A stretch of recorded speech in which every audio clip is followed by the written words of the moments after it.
for those that don't know who Jason is, take us back to the beginning of how you got the road to bring you to where you are today. Yeah, long story. I hope we have enough time, but I appreciate you having me, by the way. This is awesome. This is a great opportunity.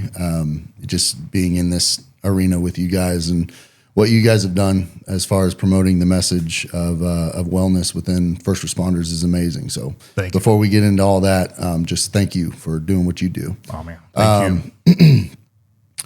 So grew up in Portland, Oregon, just south of Portland, small farm town called Canby, and split time between Texas and Oregon. I had divorced parents, and so sometimes I want to live with mom, sometimes I want to live with dad.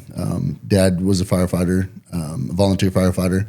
My grandpa and my great-grandpa as well. So fourth generation firefighter, probably, can forecast what I want to do when I get older, right? Initially it was a football scholarship. I wanted to play college ball one day, and that didn't work out because of injuries and some other stuff that I wanted to seek out and I wanted to do, such as the military and all that. And so ended up driving down to Houston, and I met up with one of my buddies who I knew down here through school, because we had a lot of back and forth when I was a kid.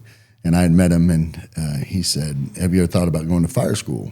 And I said, "Yeah." I said, "That would be amazing, and I'd be able to go with a buddy." And he said, "I think first we should probably volunteer down the street." And so we went down to Cypress Creek Fire Station, 22, where I work now, as 19-year-old kids, and walked in the door. And, the rest is history in the fire service as far as that goes. And I went to fire school at Lone Star College, where I now teach, which, again, is another full circle moment. And I realized that I had this yearning to serve beyond the fire service. And I really wanted those 5 extra veteran points on the civil service test, right? And when I tested for fire departments. And so I kind of did it backwards. I finished fire school, and then I went to the military.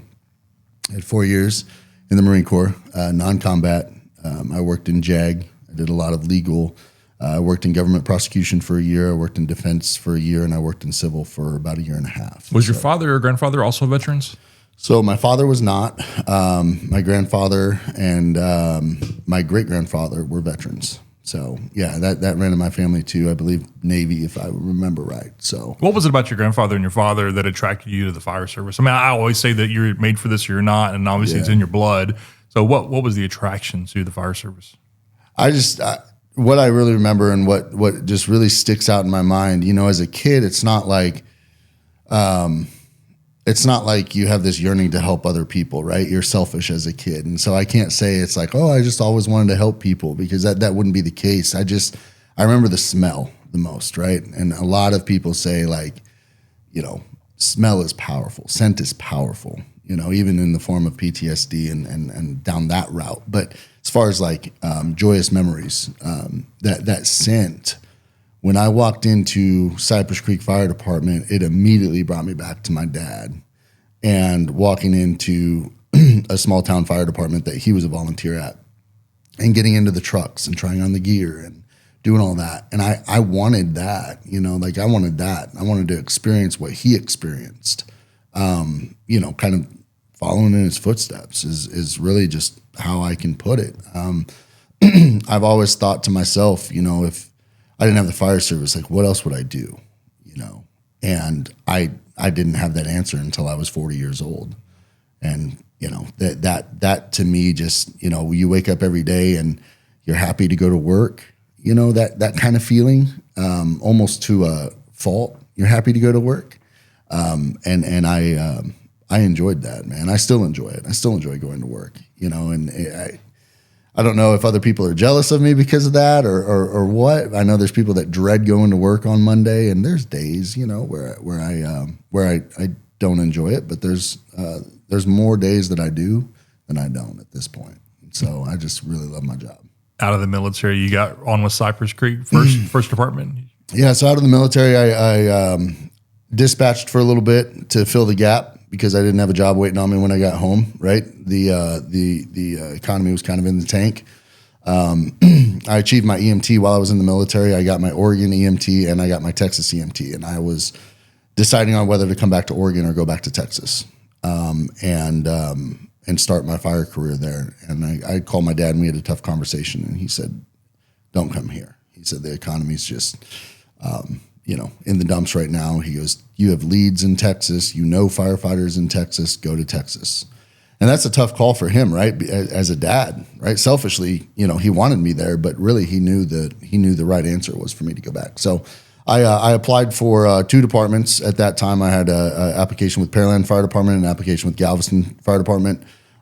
They were running concurrently, and Pearland was the first one to jump. And full transparency here, I didn't even have my EMT recertification yet when they hired me, and I was scared to death that that was going to be an issue. And the day I walked into HR to deliver all my certifications is the day that I got my research. So yeah, they hired me without the necessary documents, but I had them the day that I started. So that was a really cool experience. But yeah, Pearland Fire Department is where I started. Served down there from January 2011 till April 2016. Yeah, and so talk to me about promotions, or where you coming from the military. Where do you start? In the fire department, rank wise, and then what was the potential for you at that? Yeah, coming out of the military, it's I went in at 19, and I got out I went in at 20. I got out at 24, and so you have a 25-year-old veteran that's been in the military, and so yeah, you're a rookie, but I do know that there's a palpable trait that veterans have when they enter the workforce. And that's, sought after for the most part. And I felt that way when I joined my crew in Pearland. Yes, I was the rookie and I did all the rookie things, but I was treated very well, and very respectful. And I didn't have any of the crazy rookie stories. I got doused with water and I got pranks played on me, all the cool firehouse stuff, right? I got all that. But as far as scrubbing toilets by myself with a toothbrush, I did that in the Marine Corps. There was nothing that those guys could have thrown at me that I probably hadn't been exposed to already. So I started literally as a cadet volunteer with Cypress Creek and worked my way up to firefighter. And then I left for the Marine Corps. I came back as a firefighter with Cypress Creek, and I was a full-time probationary firefighter with Pearland at the same time. Yeah. Yeah. So that time with Pearland over there, you still in contact, I'm sure, with a lot of those guys? Oh, I love those guys so much. I miss Pearland so much. It was such an amazing organization, still is. They just had a recent chief turnover down there. Jay Taylor left. I didn't know, Chief Taylor very well. Had a few interactions with him, and he knew who I was, and I knew who he was. And just an amazing fire chief, man. The fact that he's not down there anymore is sad, because he is such a good dude. Led that organization very well. My best friend, Chief Johnson, Jacob Johnson, he's down there. He does a lot of podcast media stuff for Firehouse, and he's an amazing individual as well. Just a solid dude. He's come a long way. He's made a lot of mistakes in his career, and he has a platform now that he likes to share his story and fix that. And so just walking alongside him, it's funny because all my friends are becoming fire chiefs. And I'm like, yo, I'm not going that way. Like I'm not trying to keep up with y'all. Y'all win. You win. Okay. Yeah. So, but yeah, Pearland's a great place. Know a lot of people down there still, care very deeply for that department. You talked about, smells and how they, take you back to, like for me, when I go to an old home and I smell my grandmother's home, those, it makes you feel, it brings it all back. Yeah, right. Sure. But you're talking about Pearland. I'm sure that there were some smells that probably weren't so pleasant, and now you've got another category of smells that can take you to a darker place. So, how do you balance that? Because you talked about that pulling you into it, with that smell of that uniform, the smell of that station. And talking about taking you back to your father. Yeah. What's the flip side of that? Yeah. It's funny you say that. Both Pearland and Cypress Creek was a lot of. That was a stretch of time where a lot of debauchery was happening in my life.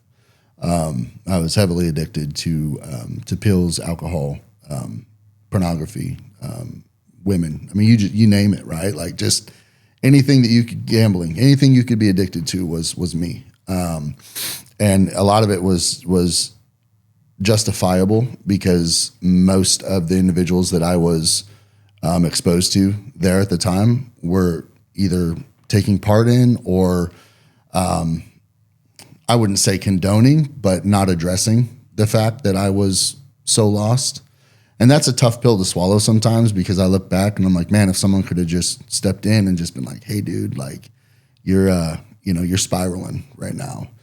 But then at the same time, as a grown ass man, sorry, can I? No, please. As a grown ass man, there's a level of personal responsibility you have to take, and that's what I've been trying to instill in people a long time too. Is that? And so Pearland was rough, man. There was a lot of stuff, a lot of nights.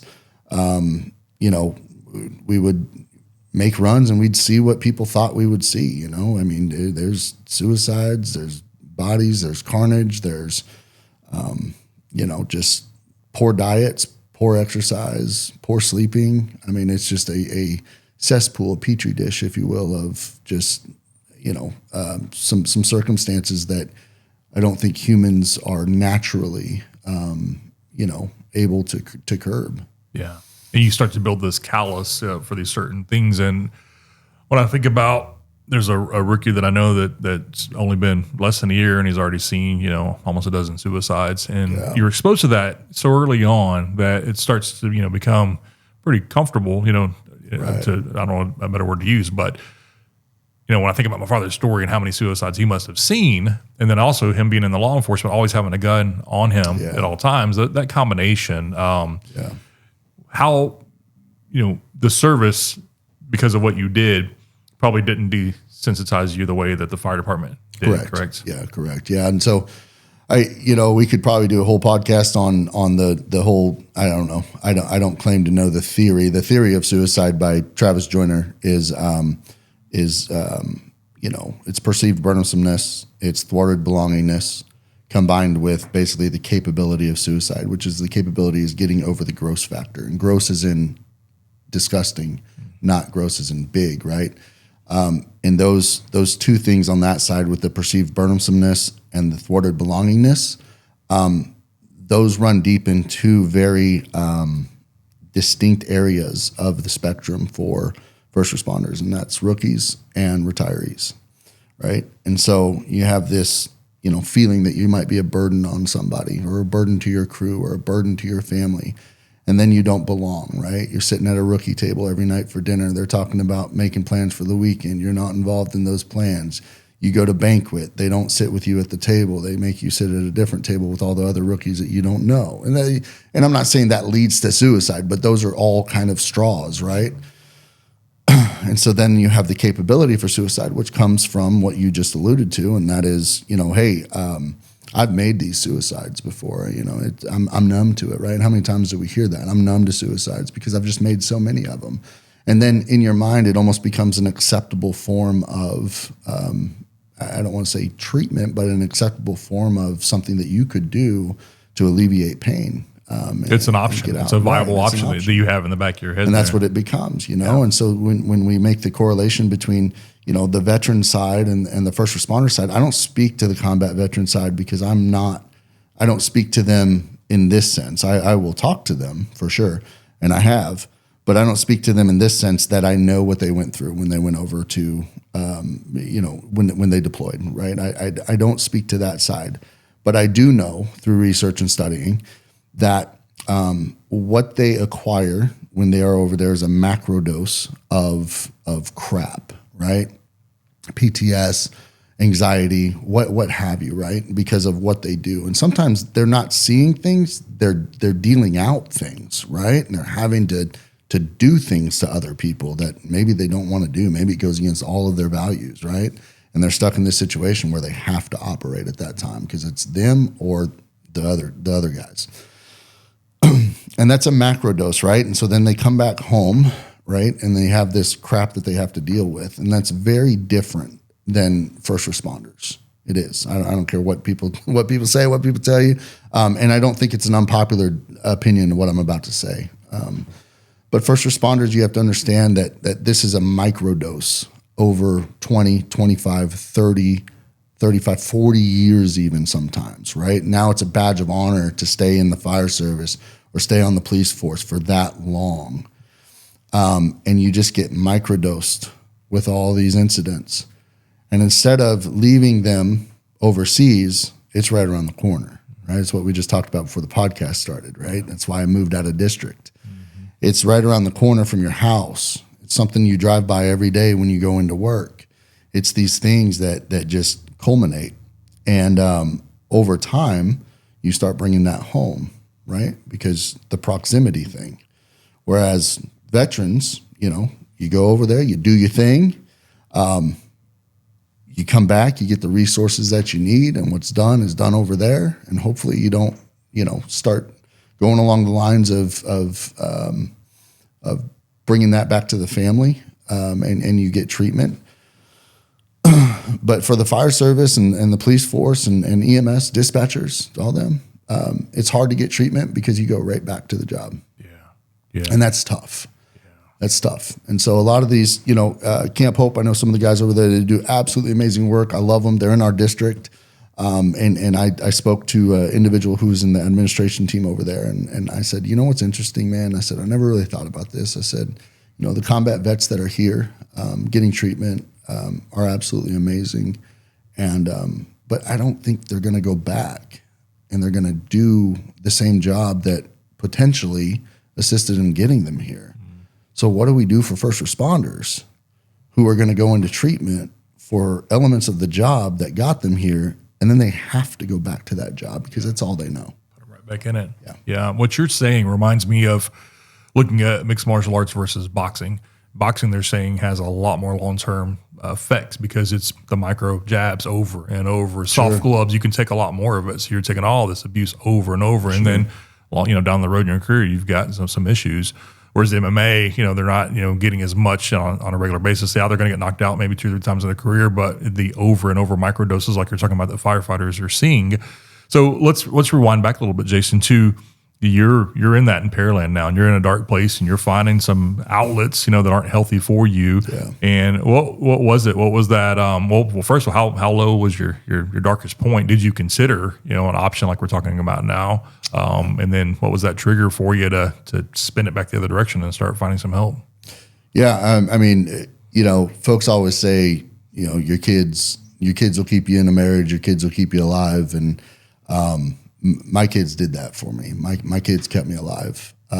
There was the darkest point in my life and in my struggle. I didn't have anywhere to stay. I was kind of bouncing around off people's couches, and I knew a bunch of firefighters, right? And they're like, yeah, you can crash at my place. I'm on shift today. And so I'd go crash at their place, and then I'd go to the next place, and I had my truck. And so I don't use the term homeless, right? I had places to go if I needed to. I just didn't have my own place yet. And so when I did that, I was at a buddy's apartment, and it was a Sunday morning. And right before my ex-wife and I got separated, we would go to church and we'd take the kids with us, right? It was more of a ritual than it was like excited to go to church, right?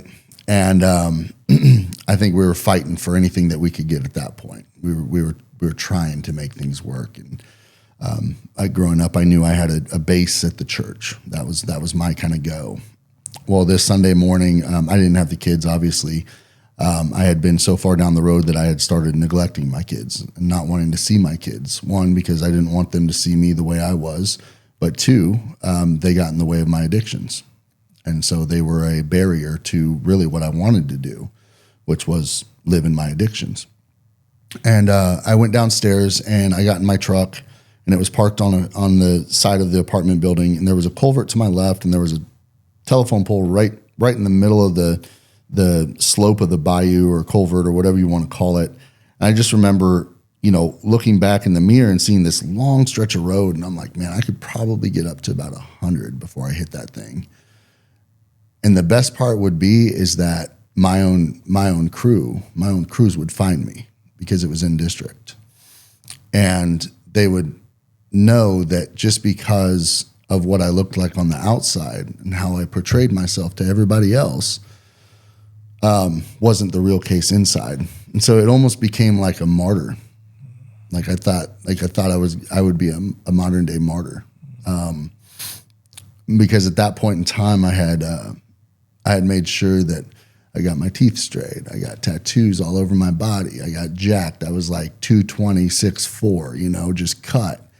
And I looked healthy, and I wanted to look scary because I wanted everyone else to not approach me. I wanted people to talk about the outside, not what was going on inside. And I just thought how sick I was to be able to think about ending everything right there. And that was going to be my mode. I didn't have a firearm. I didn't have any way to violently commit the act. And so the way that I was going to violently do that was to slam my car into that pole and hopefully flip over and call it quits. And you'd seen high-speed impacts countless times probably prior to that? Oh, yeah. Yeah. A lot of death and dismemberment, motor vehicle accidents. Yeah. I mean, you name it. Any type of suicide that most people can see, I've seen it. And you probably made the statement when you saw those in the past that they probably didn't feel a thing. Yeah. It happened that fast. Yeah, right. So in your mind, sitting on the curb out there in the truck, you had all this playing in your mind that this is how I can do it. Yeah. And here's how people will react to that. And you're how close are you at that point? I was planning. Let's just say that. I was planning. I hadn't made phone calls to anybody. I hadn't texted anybody. I hadn't reached out and said, hey, this is it. Love you guys. I hadn't done any of that. I remember it got to the point where I was listening to music. Music's always been a part of my life. Not a good singer, not a good musician, but I listen to music. And I didn't have any music on this time. And I was like, this is strange. Okay, normally I get in, I turn my music on, and off I go with my day. And I remember crying. And I remember sitting in my truck and crying and crying and crying. And I thought to myself at that time, if I'm crying about this and I'm crying this hard, there is a reason why I shouldn't do this, right? If it's making me this sad, there's a reason why I shouldn't do this. And, I always had a picture of my kids on my dashboard. And like I said, man, like just, I don't have like I had a round in the chamber and the gun didn't go off type of interaction. I know that really happens. And I know people who've recounted those stories. But it was those kids, man. Like that's what made me sad. And it was denying them and not being a good dad and all of that kind of culminating into me. And it's like, man, like I need to start figuring out like who I want to be and where I want to be with these kids, because I know what it's like to grow up away from my dad. And granted, he was in my life. He was 2,000 miles away. Yeah. So I thought, man, divorce isn't the end of the story. I'm 20 minutes down the road. I have every opportunity to see these kids. And I felt bad. I felt guilty almost using my kids like that to like stay alive. But that's exactly what happened. And it got me through that terrible, terrible time. And then what actions did you take from that time on? Yeah. So it's crazy because I strayed away from the suicidal ideation. I didn't really go back there. There were times where I would drink and I would take pills and I would just kind of think after this, right? There were times that I would drink and take pills and just think, if I go, I go. Like I'm so drunk now, it doesn't even matter. I'm not going to feel it. Like it is what it is pretty much at that point. And it wasn't until a few years later, probably I would say late 2016, 2017, until I got caught. And by getting caught, I mean, I got caught in infidelity and I got caught with, just a trove of bad stuff, bad juju, right? And I remember thinking at that time when I got caught, I can run and I can make excuses and I can blame everyone else and I can completely ditch this lifestyle that, I've been working so hard to try to right from its wrong, or I can lean into it and take responsibility and admit where I was wrong, which is something I had never done, ever. And luckily, at that point in my life, I had an amazing woman in my life who's now my wife, who stuck by me when when when there was no one else in the world that would have, no one in the world. And that to me was, that was my life altering moment right there. Was she let me know that it was okay to be loved through this crap that I was experiencing. And it wasn't necessarily that she made me feel like it wasn't my fault, because it was my fault. But she also made me feel like there's another side to this thing, and I see it in you. We just got to get through it. We got to work through it. And that was the time that everything started changing and started turning around. And when you say got caught, obviously personally caught, but how did that affect you professionally? Oh man, that was brutal, because it was literally at the workplace. I mean, it was terrible. It was, yeah. I mean, when people hear this and when people hear my message, like when you say the worst of the worst, that is the worst of the worst, right? And so I remember calling one of my chief officers and just saying, hey, I got to come talk to you at the house. And he said, okay. So he went home. I went to his house. Him and his wife were there, and we talked for probably 2 hours. And I said, man, I'm about to lose everything. So I'm going to lose my job. I'm going to lose my kids, what I had of them. I'm going to lose my girlfriend. I said, I'm toast. I'm done. He said, no, you're not, man. He said, no, you're not. He said, I want you to do this. He said, I want you to make a plan. And I want you to bring that plan, and I want you to admit everything that you've done. But I want you to bring that plan to 3 of the supervisors, which he was one of them, right? And then the assistant chief and fire chief. I want you to bring that plan forward, and I want you to give it to loved ones too, and I want you to be held accountable to those things. So make them achievable, but make them good goals. I said, okay. I said, I will. And that's what I tell everybody now, man. I'm like, look, dude, like, you messed up, and I get it. People mess up. People are broken, but the second you take responsibility and you put that ball in your court, that's a win. I think we're going to talk about little wins, little victories, small things. That is a little win that you can start tallying up in your mind. You set these achievable goals that you can do, and then you build upon those achievable goals. And before you know it, you're up and running, man. It's temporary. It's not forever. Thank God for that, Chief. I mean, yeah. Imagine an administration that you didn't have that freedom in the world to go meet with them for 2 hours, but then I'm sure you've seen the other side of the story where someone doesn't come clean and they keep hiding it and they do lose their job, and it's just a spiral, an even worse spiral at that point. Yeah. So what did reconciliation look like? How did the department, if this is pertinent to talk about, how did they help you restore and recover what you'd lost? Yeah, man. I went to Alcoholics Anonymous. I went to Sexaholics Anonymous. That's a real thing. I stopped drinking for a little bit, and we'll get back into that here in a little bit. Stopped with the abuse medications, changed my music habits. That was huge. Garbage in, garbage out. I always tell people, right? Stopped going out. I closed my friend circle down to the people who would hold me accountable. I stopped being friends with people who told me what I wanted them to tell me, and started being friends with people who I might not want to hear what they have to say, but I need to hear it, right? All of those things took place at work. That was, I've known these guys, it's 2026 now. I've known these guys 22 years. My leadership team, I've known for 22 years. And for them to take a chance on me and believe in me and celebrate and check in on me, that was the biggest thing. Was if I give you a list and tell you to hold me accountable, you better hold me accountable, because that's somebody who's desperate for change. And that was massive for me, was the ability to know that when I came to work, someone was going to come in and ask me, and they weren't going to say, how was your day? They're going to say, hey, did you go to that SA meeting? Did you go to your AA meeting? Did you get your coin? Did you check in with your sponsor? Yeah. Not just, hey, how you doing? How's your day going?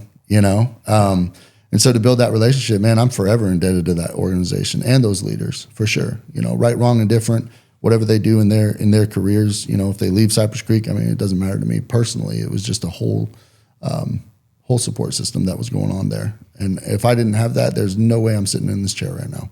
No way. So you get grace extended to you, and you get help.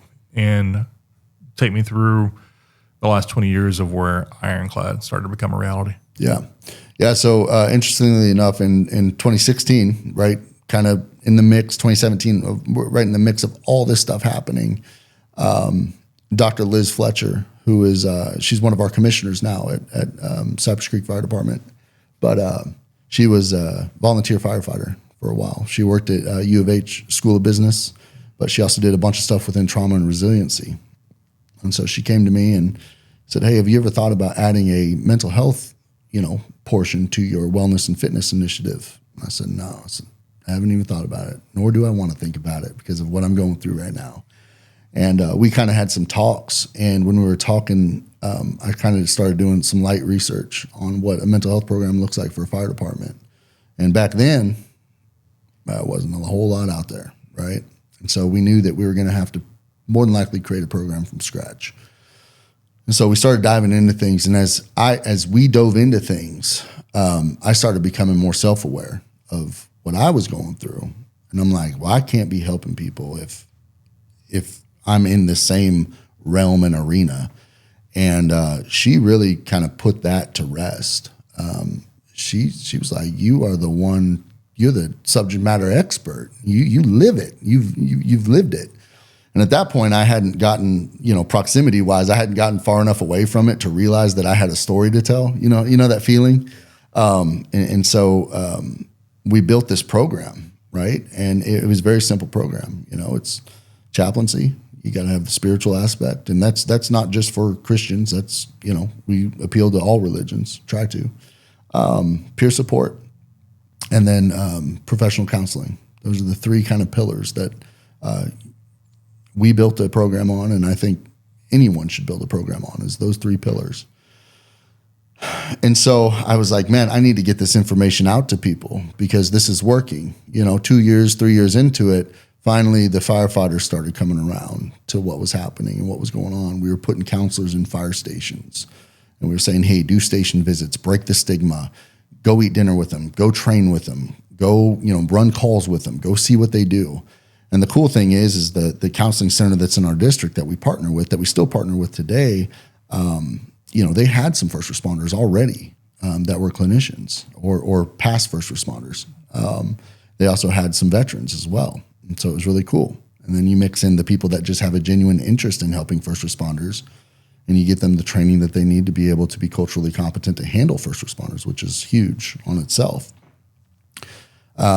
And so, fast forward a few years, and I think, I don't want to speak too boldly, but I think a lot of people kind of saw that program and they're like, dang, like that's cool. Like that works, And so I had someone reach out from a neighboring organization,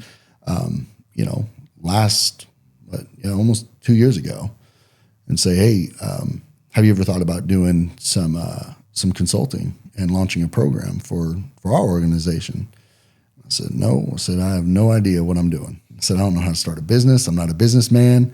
And that same year we launched our nonprofit. We launched our for-profit Ironclad Wellness, and Ironclad started out as an idea for an initiative that I was going to go around the country and just tell my story and try to help first responders the best I could. And that was going to be it, right? It was never going to be an LLC. It was never going to be a business. And then that one organization, we went in, we basically built their wellness program for them. We set it up and set up their peer support team, and it had struggles, obviously, as any first-time, business owner is going to have. And we worked through them. And, now we're in 9 different organizations throughout the state. And we're just continuously trying to build on what we're doing on the mental wellness side. Ironclad took off, man, and it's just been such an amazing ride and experience. I'm busy, but other than that, it has been so cool to meet some of the people that I never would have got to meet had I not, taken that leap. Yeah. If you look at the general population of firefighters, what does a firefighter look like that needs to reach out to Ironclad? What could Ironclad do? I'm trying to get to the demographic that people should have your number ready, your information ready. What does it look like for a firefighter that could really benefit from Ironclad? Yeah, I always tell people, first of all, you don't have to be a certain rank to be a leader, right? And I think that that's echoed pretty well now in the fire service. I know for sure, but first responders, I believe that's true too. You know, you don't have to be a certain rank to be a leader. You can be a leader in your organization, and you can have the know-how. You can have the SOPs down pat. You can have the phone numbers to call in case you need something. You know, hey, we need an air pack to the scene because one of our air packs went down. Okay, well, let me call logistics and get them out here. You know, like those type of things. But when you translate that to, to mental health, right? And we're talking about, Ironclad specifically, but just mental health resources in general. I tell all of our peer support folks before we even meet with the entire organization, within all the personnel, I tell our entire peer support team that we've trained now, you better have phone numbers and resources in your pocket because it might not be you. You might not ever need resources, but don't be the guy that gets caught with his pants down and you're like, I don't know who we use. I don't have that information. And so when I get to speak at, I speak at the Texas Fire Chiefs Conference all the time. I speak at the Chiefs Academy. I speak at the Battalion Chief Academy. And so these leaders, I make it a point that you better have resources on deck. And so as far as, who should reach out, I mean, anybody. What are the warning signs? It's cliche, but it's true. It's sudden change in mood, and what they're finding now and what they found in the past, and this isn't really new news, but it might be to some, is, a change in personality for what you would perceive to be better than how they normally act can also be a warning sign, because now they've come to a conclusion and they finally have a control aspect in their life that they felt so out of control of. They have an answer for the problems now. It's not the right answer. It's not the answer we want them to have, but they have it. And that's something to watch out for too. And so it gets really confusing, right? And they're like, wait, so I have to look out for sad people and happy people now? And so, it's tough. It's tough to navigate, and it's tough to say, this one person exhibiting this one trait or these traits needs to reach out, but helplessness is a huge part of it too. Talk about self-harm or harming, others. Obviously, a huge red flag. But any verbiage where the feeling of hopelessness is communicated is a massive red flag. The last thing I have is the same way that firefighters are introduced to these microdoses of all this mess from day one, when it's just microdoses. Is there a way to introduce them to microdoses of help from day one so that they can see it's not a matter of if, but when you are going to be exposed? So let's just start getting you ready now for what's coming, because it's coming for sure, whether you want it to or not.